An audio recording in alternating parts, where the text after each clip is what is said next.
नमस्कार। आदाब। कैसे हैं आप सभी साथियों? आप सभी अच्छे होंगे भगवान की दुआ से। आज का हमारा लाइव सेशन और हमारे लाइव सेशन में हमारे सभी सम्मानित साथियों, किसान सरदारियों, माँ दुर्गा की तरह पवित्र और पावन हमारी प्यारी प्यारी माताओं बहनों, हमारे बड़े बुजुर्ग सम्मानित साथी, सभी को सादर चरण स्पर्श, सादर नमन। आप सभी का हमारे लाइव में स्वागत है। आज का मुद्दा जो लाइव का है उसका नाम है कि भारतीय जनता पार्टी की सरकार बीमार हो गई है, या फिर आप ये कह सकते हैं कि देश में बीमार हो गई है भारतीय जनता पार्टी की सरकार। आज इसी मुद्दे पर अलग अलग तथ्यों के साथ हम लोग अपनी लाइव की चर्चा आगे बढ़ाते हैं। सभी सम्मानित साथियों से मेरा अनुरोध है कि आपने हमारे YouTube चैनल किसान नेता राजू को फर्श से अर्श तक पहुंचाने में हमारी मदद करी। जहां हमारे पास एक भी सब्सक्राइबर नहीं थे, आपने हमारे सब्सक्राइबर साथियों की संख्या लगातार बढ़ाई और आज हम आपके बदौलत हमारा चैनल भी मोनेटाइज हो गया। चैनल को एक पहचान मिल गई। चैनल पर धीरे धीरे हर रोज बड़ी संख्या में साथी जुड़ते जा रहे हैं और ये जो अपना कारवा है, अपना जो ये काफिला है, ये बढ़ता जा रहा है, क्योंकि इसकी मदद करने वाले आप हैं। जो हमारे साथी हमें देख रहे हैं वो कोई छोटे मोटे लोग नहीं हैं, वो स्वयं भगवान कृष्ण का रूप है, वो स्वयं भगवान राम का रूप है, भगवान जगन्नाथ का रूप है, वो स्वयं महापुरुष हैं। और उन्हीं महापुरुषों के साथ आज की चर्चा शुरू होगी। आप सभी साथियों से अनुरोध है कि इस लाइव चर्चा को अपने मित्रों के पास, दोस्तों के पास, जो आपके ग्रुप्स हैं उनमें शेयर कर दीजिए। फेसबुक, इंस्टाग्राम, ट्विटर, जहां भी आपके मोबाइल में अगर जो भी चल रहा है सब पे आप शेयर कर दीजिए, क्योंकि जब आप इस चर्चा को शेयर करेंगे तो ये चर्चा एक कम्युनिटी में बदल जाएगी। और क्या आज की कम्युनिटी यही चाहती है जो मैं सोच रहा हूं? क्या आज की कम्युनिटी वास्तव में यही चाहती है जो मैं सोच रहा हूं? साथियों, कहीं ना कहीं मोदी राज में सबसे पहले मैं रेलवे की बात करूंगा। रेलवे में मोदी राज में क्या फायदा हुए हैं, क्या समस्याएं हुई, उनकी बात करूं। मैं सबसे पहले तारीफ करूंगा देश के प्रधानमंत्री माननीय नरेंद्र मोदी जी की कि उन्होंने देश को वंदे भारत ट्रेन दिया है। वंदे भारत ट्रेन देकर के मोदी जी ने हमारे देश में ट्रेनों का बेड़ा बढ़ा दिया है। लेकिन उसके साथ ही साथ मैं प्रश्न भी पूछूंगा देश के प्रधानमंत्री माननीय मोदी जी से कि आप मोदी राज में रेल को लगातार बीमार कर रहे हैं। जहां आप देश में रेल की संख्या बढ़ा करके श्रेय हासिल कर रहे हैं, वहीं लगातार 2-2 महीने, 1-1 महीने, 15-15 दिन के अंतराल पर रेल हादसे हो रहे हैं। उस पर हमारे प्रधान सेवक माननीय नरेंद्र मोदी जी की चुप्पी कहीं ना कहीं बहुत कुछ कह जाती है। क्या आप देश की रेलवे को नहीं चला पा रहे हैं? क्या देश की रेल आज बीमार हो गई है? साथियों,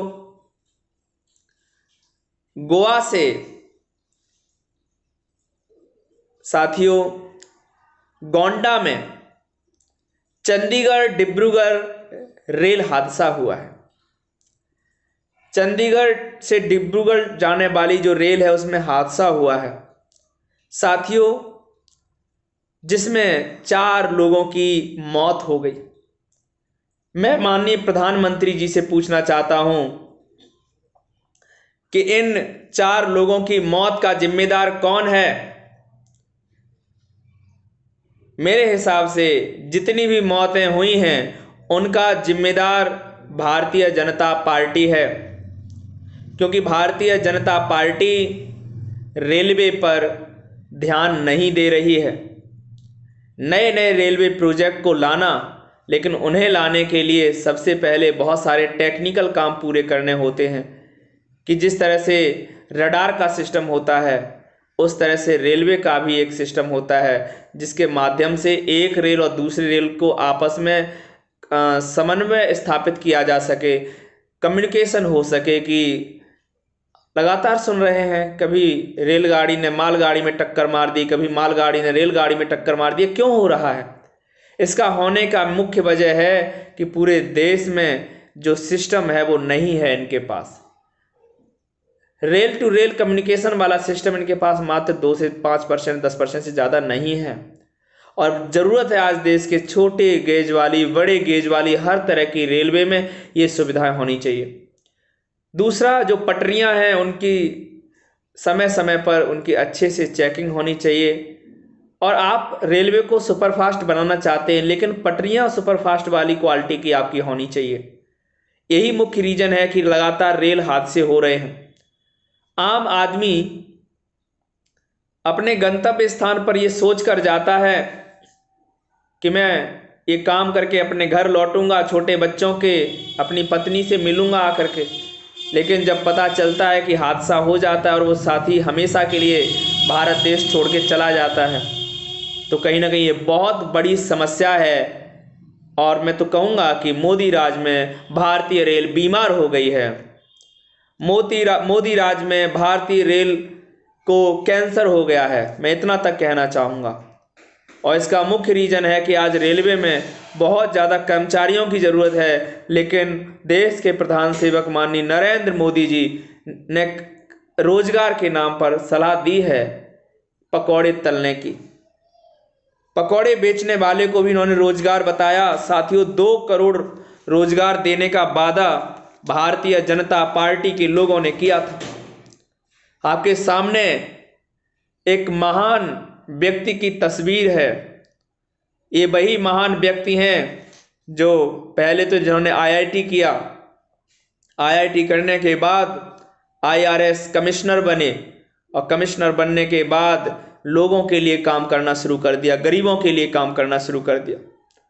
और धीरे धीरे उन्होंने अपनी सरकारी नौकरी छोड़ दी, क्योंकि ये वो शख्स है जिसने लोगों के बारे में सोचा। अरविंद केजरीवाल वो शख्स है जिसने देश के बारे में सोचा। और एक तरफ जहां पर मोदी राज में देश की रेल को कैंसर हो गया है साथियों, आज कैंसर की लास्ट स्टेज में हमारी भारतीय रेल चल रही है।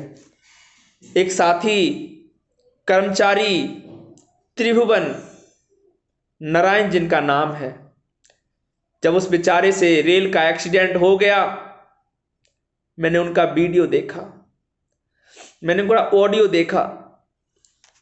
रोते हुए कह रहे, साहब मेरे से ट्रेन पलट गई, साहब मैं ट्रेन सही चला रहा था लेकिन ट्रेन डीरेल हो गई। उसे डर सता रहा है कि अगर चेकिंग होती है तो कहीं ना कहीं प्रशासन और शासन उस गरीब जो इंसान मेहनत से रेल चला रहा है उसी पर कार्रवाइयां बिठाते हैं ये लोग।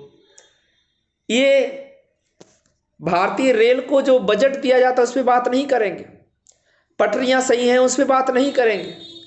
मैंने त्रिभुवन नारायण लोको पायलट जो हैं और योगेश शर्मा जी से उनकी बात हो रही थी, वो बोल नहीं पा रहा था, वो बस रोते हुए यही कह रहा था कि साहब मेरे से ट्रेन पलट गई साहब। जब उससे पूछा गया कि आप ये बताइए आप सुरक्षित हैं, आपका साथी पायलट सुरक्षित है, कह रहे साहब केवल हम ही सुरक्षित हैं, केवल हम ही सुरक्षित हैं और हमारी पूरी रेल सुरक्षित नहीं है, पूरी रेल डीरेल हो गई है। साथियों,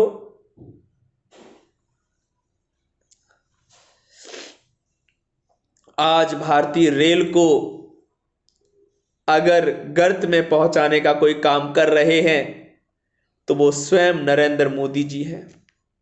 देश के प्रधान सेवक हैं। देश के प्रधान सेवक साथियों नहीं चाहते कि गरीब व्यक्ति रेलवे में यात्रा कर पाए।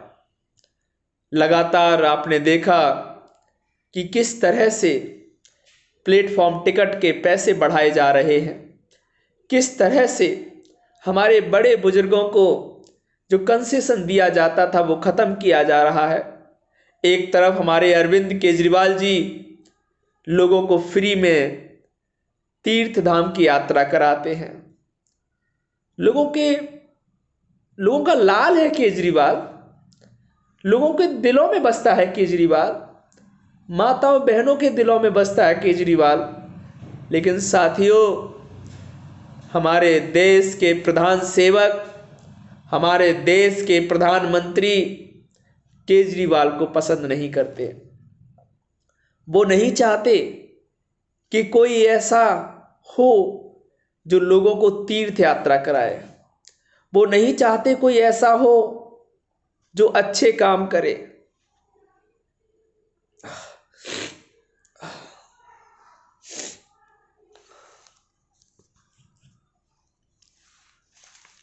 तो साथियों क्षमा चाहूंगा, मैंने वो वीडियो देखा था और मैं पूरा 30 मिनट तक बहुत रोया।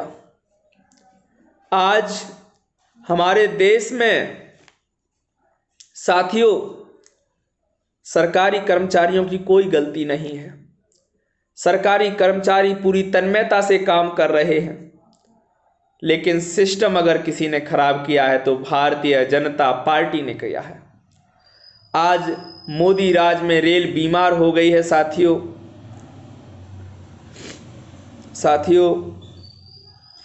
और कौन कौन से रेल हादसे देश के प्रधान सेवक के समय में हुए हैं, हम उस पर चर्चा करना चाहेंगे। 11 अक्टूबर 2023 का दिन याद करो साथियों। 11 अक्टूबर 2023 को भी बिहार के बक्सर में एक गाड़ी बड़ी तेजी से गुजर रही थी।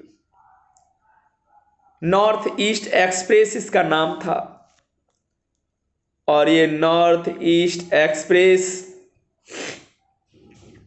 डीरेल हो जाती है। रात के समय में जो लोग सोचते हैं कि रेल पर भरोसा किया जाए, उनमें से 4 लोगों की मौत हो जाती है साथियों। 4 लोग हमेशा के लिए हमारा देश छोड़ के चले जाते हैं। 4 लोग ये संसार छोड़ के चले जाते हैं। 4 लोग, ये 4 लोग नहीं है साथियों।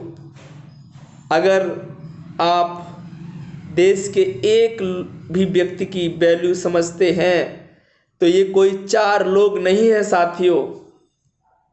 ये किसी भी अर्थी के जो 4 उसको उठाने वाले लोग हैं, उसकी तरह इस शासन प्रशासन की अर्थी उठाने वाले लोगों की तरह है साथियों। जिस तरह से सरकार ने रेलवे पर ध्यान नहीं दिया है, गरीबों का जो बुजुर्ग है उनके लिए जो कंसेशन है वो खत्म करने का काम किया है।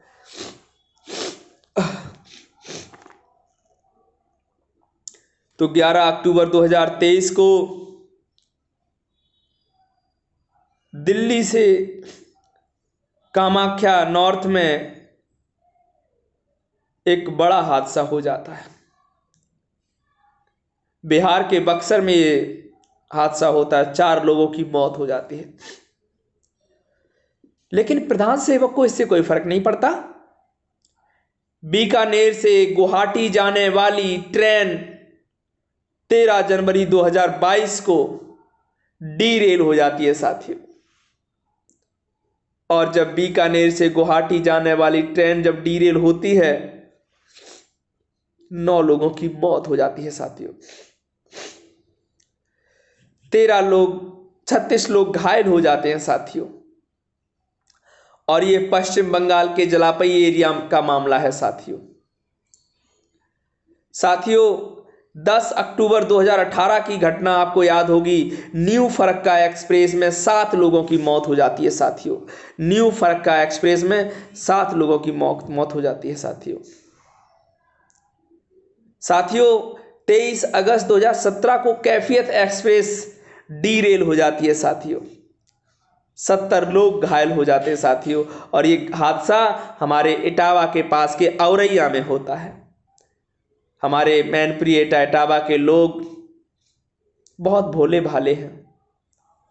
उत्तर प्रदेश के लोग बहुत भोले भाले हैं। ये लोग समझदार भी बहुत हैं। मैं देश के प्रधान सेवक, देश के प्रधानमंत्री माननीय नरेंद्र मोदी जी से हाथ जोड़ के अनुरोध करना चाहता हूं। हम सभी ने आपको वोट दिया है, आपको जिताने का काम किया था। हालांकि इस बार हमने खुद वोट नहीं दिया, लोगों ने दिया और आप 240 पर आकर घर ही हो गए और आप देश चला रहे हैं। मोदी जी, अगर आपने गरीबों के लिए कुछ नहीं किया, केवल अडानी और अंबानी के लिए ही करते रहे, तो वो दिन दूर नहीं है मोदी जी कि जिस दिन देश की जनता आपको उठा के कहीं बाहर फेंक देगी। मोदी जी, भारतीय जनता पार्टी के लोगों ने बहुत सारा पैसा इकट्ठा किया है। इनके ऊपर ईडी और सीबीआई की जांच कब होगी मोदी जी? साथियों, इन्फोर्समेंट डायरेक्टरेट, ये नाम आपने खूब सुना होगा। ये जो हमारे प्रिय मुख्यमंत्री हैं, इन पर एक झूठा शराब घोटाले का मामला भारतीय जनता पार्टी ने लगाया है। भारतीय जनता पार्टी ने आम आदमी पार्टी के राष्ट्रीय संयोजक माननीय अरविंद केजरीवाल जी पर एक झूठा आरोप लगाया है। हमारे कैप में भी लिखा है, मैं भी केजरीवाल। केजरीवाल किसी व्यक्ति का नाम नहीं है, केजरीवाल एक विचारधारा का नाम है, केजरीवाल एक सोच का नाम है, केजरीवाल एक क्रांति का नाम है। और साथियों, भारतीय जनता पार्टी इस क्रांति से घबराई हुई है। भारतीय जनता पार्टी इस क्रांति से डरी हुई है। भारतीय जनता पार्टी आंदोलनों से कपने वाली पार्टी है। हमेशा ही उसे आंदोलनों से डर लगता है। साथियों, किसानों ने आंदोलन किया, 800 किसानों की शहादतें हुई, इसीलिए उसने दोबारा किसानों का आंदोलन होने ही नहीं दिया। कहीं न कहीं हरियाणा में रोका गया, और जिस मुख्यमंत्री ने हरियाणा में रोका, आज उसकी राजनीति समाप्त हो गई। साथियों, कोई नायब सिंह आया है, हरियाणा में नायब सरकार के नाम से चला रहा है, लेकिन ये नायब सरकार बिल्कुल नालायक सरकार की तरह काम कर रही है। साथियों, किसानों के लिए कोई काम नहीं कर रही। साथियों, खुशखबरी हुई, जानकारी मिली, हमारे आम आदमी पार्टी के उत्तर प्रदेश के प्रभारी राज्यसभा सांसद और पंजाब के हरमन मौला मुख्यमंत्री भगवंत मान जी ने एक बहुत बड़ी घोषणा करी है। भगवंत मान जी ने कहा है कि अब हरियाणा में आम आदमी पार्टी अकेले दम पर चुनाव लड़ेगी। हरियाणा में आम आदमी पार्टी पूरे हरियाणा में अब तक कभी भी ऐसा चुनाव नहीं हुआ होगा जो इस बार होगा, क्योंकि केजरीवाल हैं हरियाणा के लाल, हरियाणा का लाल है केजरीवाल। साथियों, आधा हरियाणा पंजाब की जद में आता है, आधा हरियाणा दिल्ली की जद में आता है।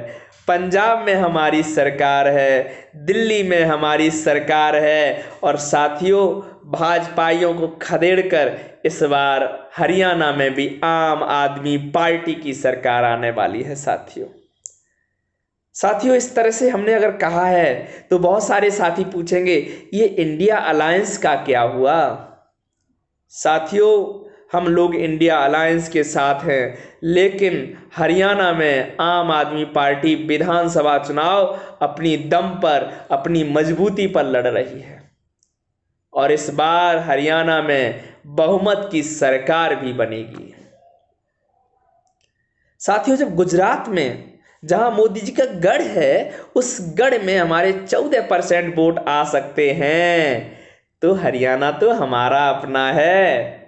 हरियाणा तो आम आदमी पार्टी का है। आधा हरियाणा दिल्ली के टच में, आधा हरियाणा पंजाब के टच में। भारतीय जनता पार्टी की जमानत जब्त करने का समय साथियों आ गया है।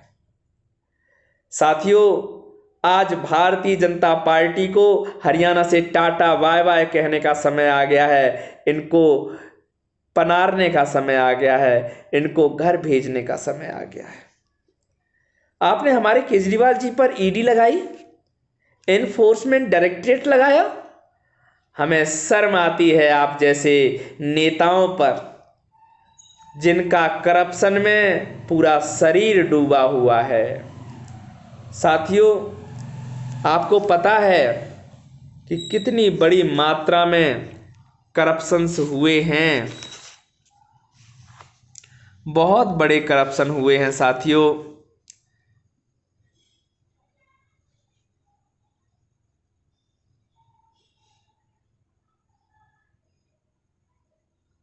साथियों, देश में, बिहार में इतने सारे पुल आपने देखे कि कहीं ना कहीं जो है देखने को मिले हैं।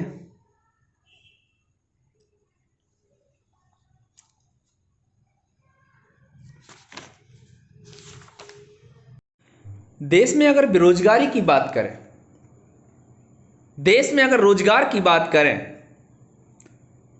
तो आज देश का 83% युवा बेरोजगार है। 83% युवाओं को नहीं पता है कि उन्हें ऐसा कौन सा कार्य किया जाना चाहिए जिससे आमदनी आ सके, वो अपने बुजुर्ग माता पिता, अपने परिवार, अपनी बहनों की शादी और ये सारे कार्य कर सकें।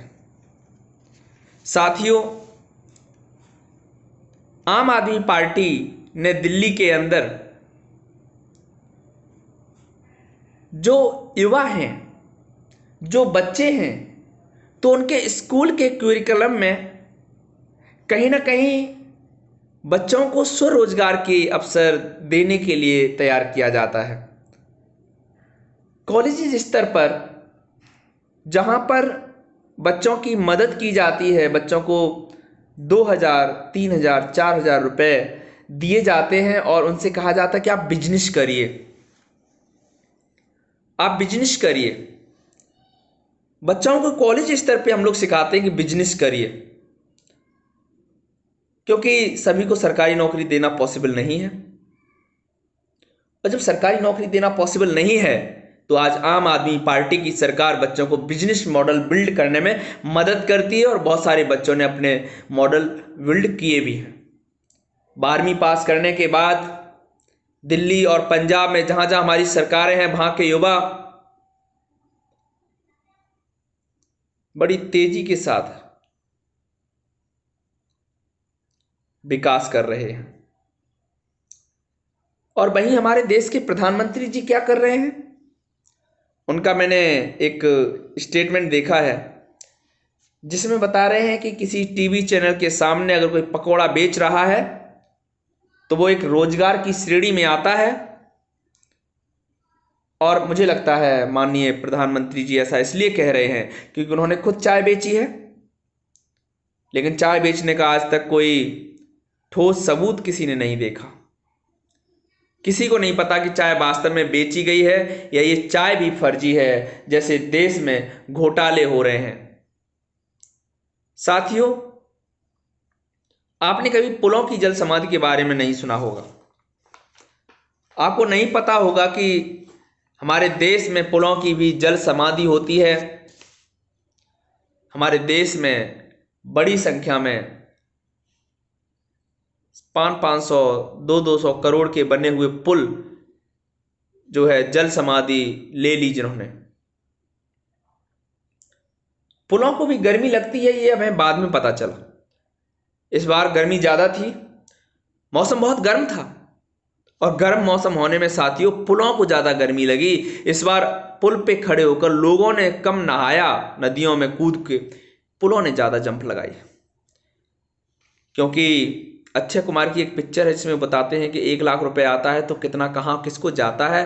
कहीं ना कहीं यही रीजन रहा है कि हमारे देश में इंफ्रास्ट्रक्चर में बेतहाशा भ्रष्टाचार देखने को मिला साथियों। ईडी के नए डायरेक्टर IRS अधिकारी पंकज कुमार बन सकते हैं, ऐसे सूत्र बता रहे हैं। CM योगी जी कांवड़ मार्ग पर जो दुकान संचालक हैं उनको लेकर इन्होंने आदेश किए हैं, शिक्षा पर कोई आदेश नहीं किया, गरीबों के बच्चों के लिए कोई आदेश नहीं किया, उन मजलूमों के जिनके घर तोड़ने का आदेश दे दिया उनके हित में आपने कोई आदेश नहीं किया। और बेईमानी हमेशा भारतीय जनता पार्टी करती रही है साथियों। टैक्स में भी हेरा फेरी का मामला सामने आया है साथियों। दिल्ली एक यूनियन टेरिटरी है और पूरी दिल्ली से 2,32,000 करोड़ रुपए का रेवेन्यू आया, और साथियों वापस कितना मिला? दिल्ली को जीरो वापस मिला। मुंबई महाराष्ट्र में 5 लाख करोड़ का रेवेन्यू आया, वापस कितना मिला? 54,000 करोड़ वापस आया। मुंबई को फिर भी मिला है 54,000 करोड़। बेंगलोर में 2 लाख करोड़ का रेवेन्यू आया, 33,000 करोड़ बेंगलोर को वापस मिला। लेकिन दिल्ली को उन्होंने नहीं दिया। दिल्ली को इसलिए नहीं दिया कि दिल्ली को दे देंगे तो दिल्ली में आम आदमी पार्टी की अरविंद केजरीवाल सरकार अच्छे काम करेगी, और अच्छे काम से हमारे देश के प्रधान सेवक, हमारे देश की प्रधानमंत्री माननीय नरेंद्र मोदी जी को बहुत बड़ी समस्या है।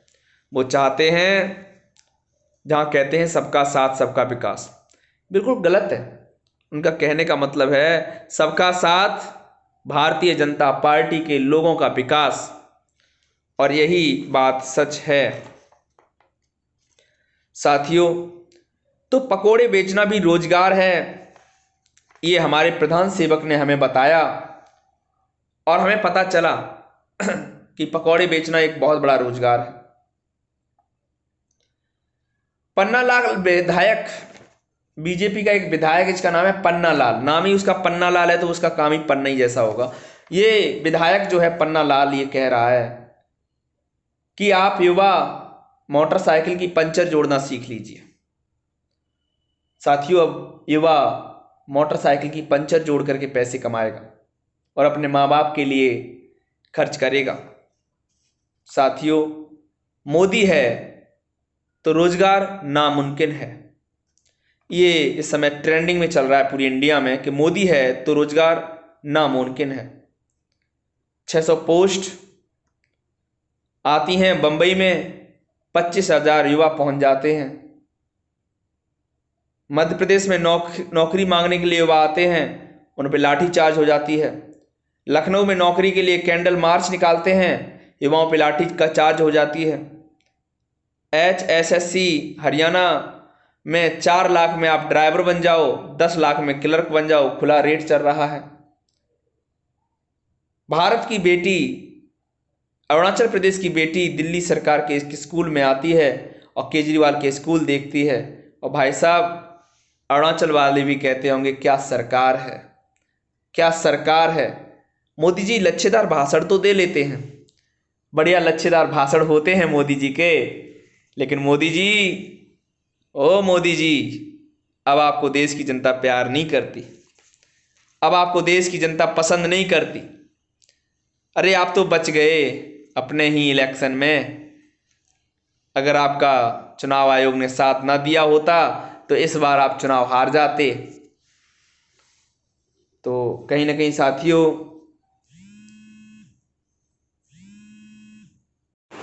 उत्तर प्रदेश के मुख्यमंत्री माननीय योगी आदित्यनाथ जी से हम पूछना चाहते हैं कि आपकी विचारधारा कैसी है, आप किस तरह के मुख्यमंत्री हैं। आप कांवड़ मार्ग पर दुकान का संचालन करने वाले का नाम जानना चाहते हैं। ऐसे में एसटी और एससी समाज के लोगों का क्या होगा जब ये लोग अपने नाम को साथ लिखेंगे।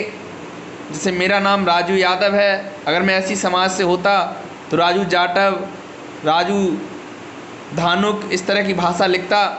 तो आप बताइए, क्या ये गलत मानसिकता के लोग जिन्होंने अखिलेश यादव के मंदिर जाने पर मंदिर को धुलाया, ये लोग कोई दुकानदारों से दुकान का सामान खरीदेंगे?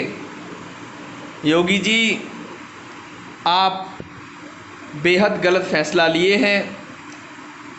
मैं राजू यादव आपसे रिक्वेस्ट करता हूं कि आप इस तरह के फैसले को तुरंत वापस लीजिए। यह बिल्कुल भी हमारे लोगों के हित में नहीं है। साथियों, जिस जगह ऐसी समुदाय के लोग अपना नाम लिख देंगे, उनकी दुकान से कोई कुछ नहीं खरीदेगा, ये गलत है।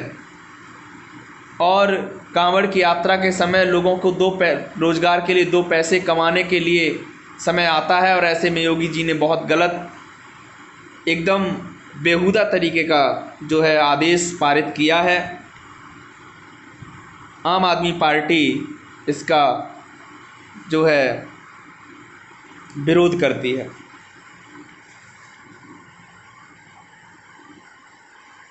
इंडियन एम्प्लॉयमेंट रिपोर्ट के अनुसार आज भारत का 83% युवा बेरोजगार है। योगी जी, आपने वादा किया था कि हम ढेर सारी नौकरियां देंगे, लेकिन आप अपने वादे पर नाकाम साबित रहे हो। चाहे वो शिक्षकों की जॉब हो, चाहे वो UPSSC की जॉब हो, आपने उत्तर प्रदेश के युवाओं के साथ धोखा करने का काम किया, और यही उत्तर प्रदेश का युवा आपको गद्दी से हटाने का काम करेगा। यही उत्तर प्रदेश का युवा आपको कहीं ना कहीं घर भेजने का काम करेगा, मठ में भेजने का काम करेगा। बीजेपी राज में 2014 के बाद की स्थिति, जुल्म के आगे सच्चाई नहीं झुकेगी।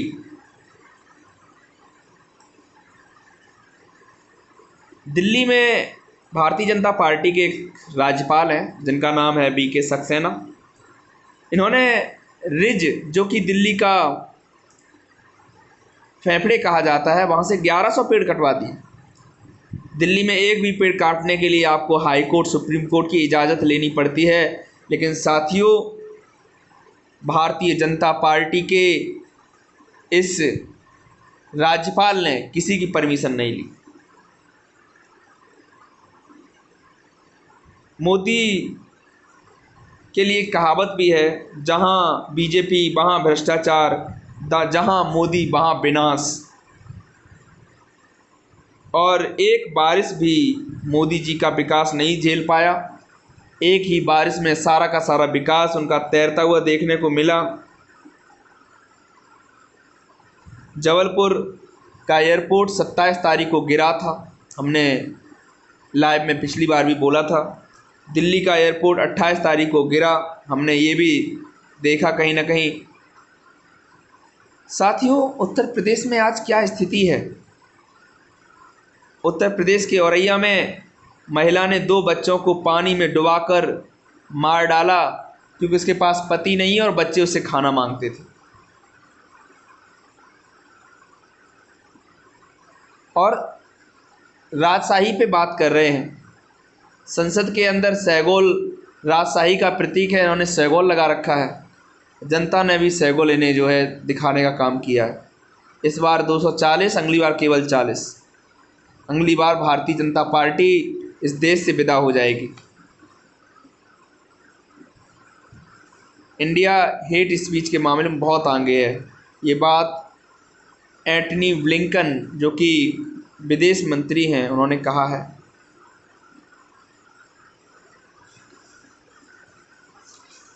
साथियों, 10 मार्च 2004 को देश के प्रधान सेवक नरेंद्र मोदी ने दिल्ली एयरपोर्ट टर्मिनल फर्स्ट का उद्घाटन किया था। 4 महीने नहीं बीते वो एयरपोर्ट का टर्मिनल ज़मीन पे दिखाई दिया। इनसे रेल संभल नहीं रही है। द प्रिंट की न्यूज़ की अगर हम बात करें तो भारत में महंगाई से गांव के लोग ज़्यादा प्रभावित हैं। ये HSBC की रिपोर्ट है। जनसत्ता की अगर हम बात करें तो 7 साल में 34 लाख छोटे कारोबारियों ने कारोबार ठप हो गया इनका। नोटबंदी की वजह से, GST की वजह से, कोविड की वजह से ये इनके कारोबार ख़त्म हो गए। भारतीय जनता पार्टी के समय में साथियों रुपया नीचे लुढ़क रहा है, किसान न्याय मांग रहा है, विदेशी निवेश गिर रहा है, महिलाएं असुरक्षित हैं, आतंकवादी हमले हो रहे हैं, छात्रों का भविष्य बर्बाद हो रहा है, पेपर लीक हो रहे हैं और मोदी जी कहते हैं सब ठीक है। तो आप समझ सकते हैं साथियों इस समय मोदी जी की क्या हालत है। मोदी सरकार पेपर लीक की सरकार बन गई है। 5 साल में 65 पेपर लीक हुए हैं साथियों, 65 पेपर लीक हुए हैं। सरकार चलाने के नाम पर लूट की दुकान चलाई जा रही है साथियों, झूठ का बाजार सजाया जा रहा है। सरकार चलाने के नाम पर लूट की दुकान चलाई जाती है, झूठ का बाजार सजाया जाता है।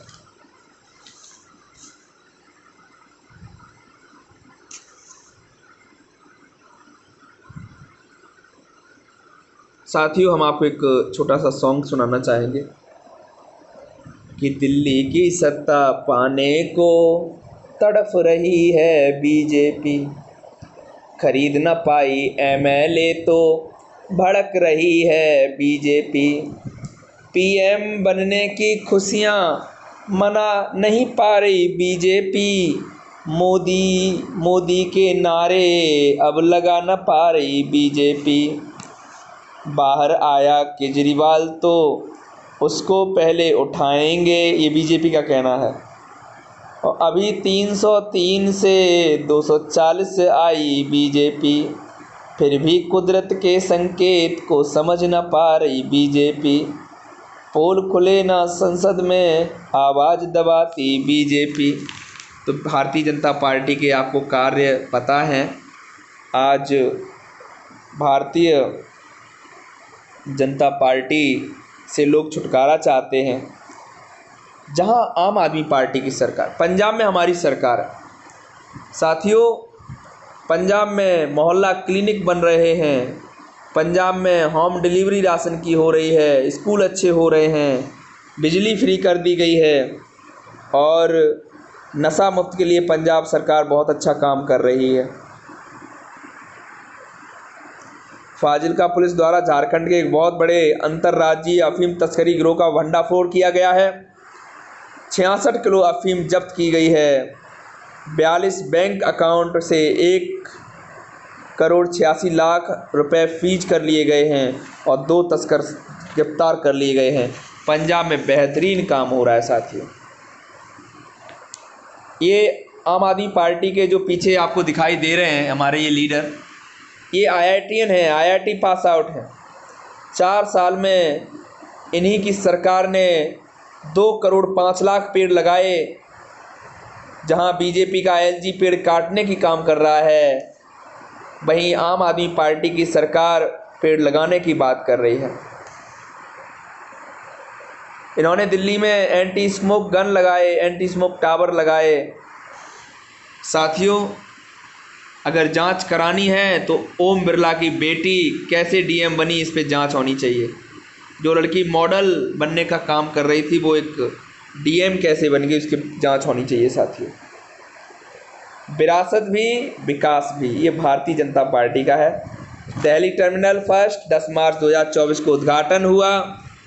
साथियों 19 जून को 2022 में प्रगति मैदान की टनल बनाई गई और उसमें 700 करोड़ का खर्चा आया। साथियों 700 करोड़, एक तो करोड़ नहीं 700 करोड़ का खर्चा आया। और हुआ क्या, उसके अंदर वाटर लॉगिंग हो गई, उसके अंदर पानी आ गया और ये टनल हमेशा के लिए बंद कर दी गई। साथियों फरवरी 2024 में PW ने बताया कि ये जो अटल टनल है अब ये काम नहीं कर सकती, इसे रिपेयर नहीं किया जा सकता, अब ये हमेशा के लिए बंद होगी। साथियों 22 जनवरी 2024 को राम मंदिर बना राम मंदिर के जो मुख्य पुजारी हैं आचार्य सत्येंद्र दास जी, उन्होंने बताया कि मंदिर की छत टपक रही है। 10 मार्च 2024 को PM Modi virtually Gwalior, Jabalpur airport और दिल्ली के एयरपोर्ट को एक साथ उन्होंने इनॉग्रेट किया और पहली बारिश नहीं झेल पाया। पूरा का पूरा एयरपोर्ट का जो बिल्डिंग था वो नीचे देखने को मिला। इंडिया गेट के सामने कर्तव्य पथ पर बहुत सुंदर पानी भरा था, लोगों ने नाव तक चलाई। ब्रिज कोलैप्स हो गए बिहार के अंदर, किशनगढ़ में होर्डिंग कोलैप्स हुई जिससे लोग दब गए। पेपर लीक का मामला भारतीय जनता पार्टी का पुराना काम रहा है साथियों। गिरफ्तारी की अगर हम बात करें तो शरद रेड्डी 7 करोड़ और अमृतकाल में अनिल देशमुख, महाराष्ट्र के संजय राउत 3 महीने से जेल में, संजय सिंह जेल में रहे, अरविंद केजरीवाल जेल में है।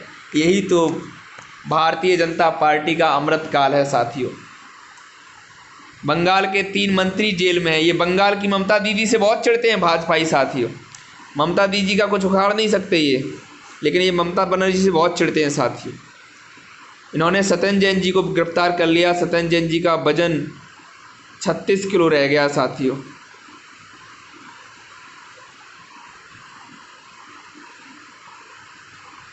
साथियों इनकी 107 सीटें कम आई जितना उन्होंने बोला था। बहुमत से ये 32 सीटें कम रह गए। और साथियों भारतीय जनता पार्टी का अहंकार तो कतई नहीं रहेगा साथियों। ये अहंकारी हैं, इनका अहंकार ख़त्म हो जाएगा साथियों।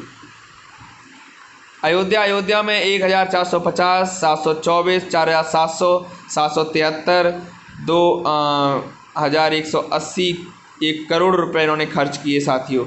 और कहीं ना कहीं मुझे लगता है बड़ी संख्या में भ्रष्टाचार भी किया होगा अगर जांच हो जाए तो।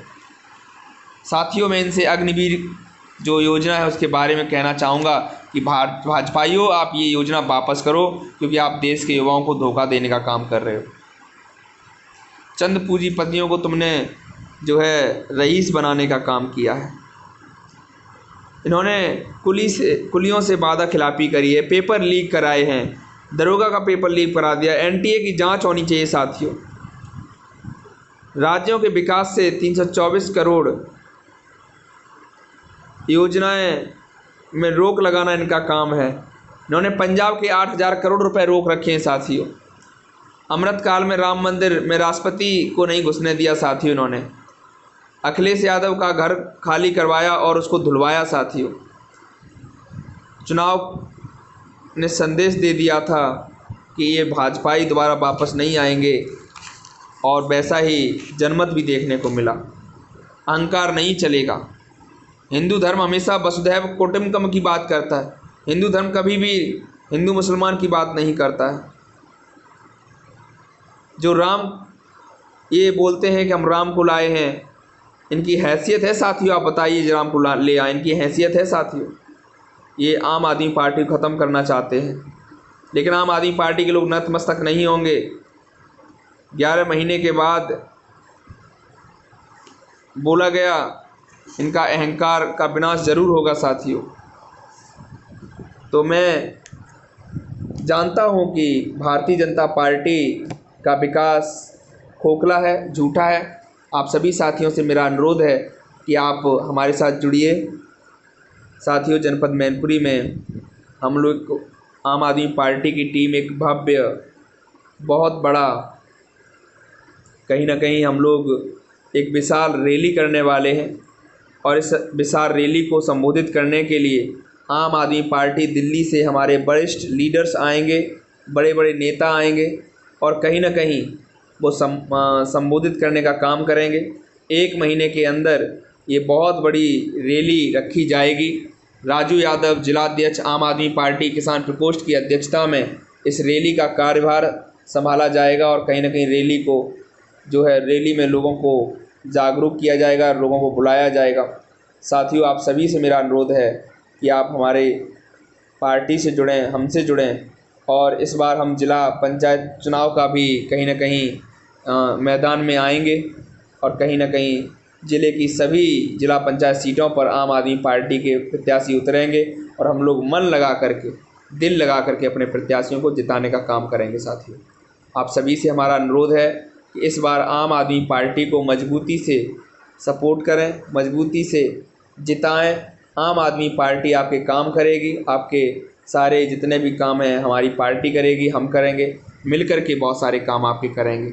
आपको किसी भी तरह की समस्या नहीं होने देंगे। विकास कार्य होगा, घर घर तक दिल्ली मॉडल को पहुंचाया जाएगा, ढेर सारे काम होंगे। इसी के साथ मैं आपसे कहना चाहूँगा कि आप हमारे साथ जुड़िए और हमेशा हमारे लाइव वीडियो को शेयर करिए। यदि आपने हमें सब्सक्राइब नहीं किया है तो प्लीज़ आप हमें सब्सक्राइब करिए, और सब्सक्राइब करके कहीं ना कहीं जो है वीडियो को लाइक करिए, शेयर करिए, दोस्तों के पास शेयर करिए, क्योंकि हम ही हैं इंडिया अलायंस की आवाज़, हम ही हैं आम आदमी पार्टी की आवाज़। आपसे बस इतना ही कहना चाहेंगे। बहुत बहुत धन्यवाद।